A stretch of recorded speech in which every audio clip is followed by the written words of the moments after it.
Hallo maats, Hallo julle.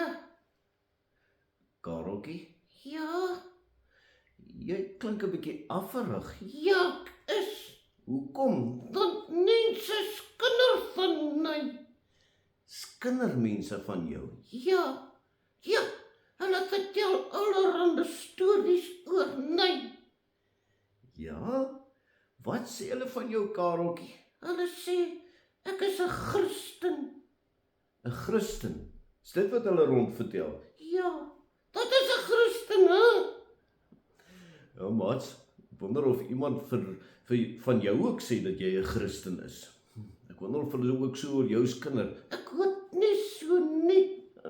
Ek hoop so. Hoekom? Ja, sê jy gou-gou vir my, wat sê die mense? Hoekom is jy 'n Christen? Hulle sê nee.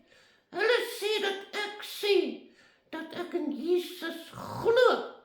Dat jy in Jesus glo. Ja, dis die eerste ding. Ja, en die tweede een? Hulle sê, "Haai, Kareltjie, Ja, hoe hou jy van almal, hè?" so jy is lief vir mense. Hulle sê so. En sê hulle nog iets? Ja, ja. Hulle sê, "Ag, jy's so 'n goody two shoes." 'n goody two shoes. Ja, ja. Hulle sê, "Ek oortree nie die wet nie. Ek is gehoorsaam."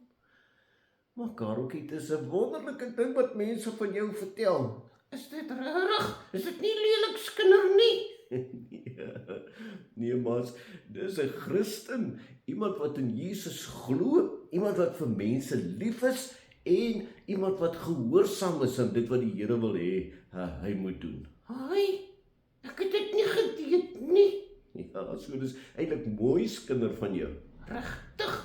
Ja, so maats, ek hoop dat ander mense van jou ook so skinder. Ja, nou hoop ek ook so. Ek sal van jou skinder hoor. Ek sal van jou skinder, want ek weet jy glo in Jesus en jy's lief vir mense en jy doen wat Jesus wil hê.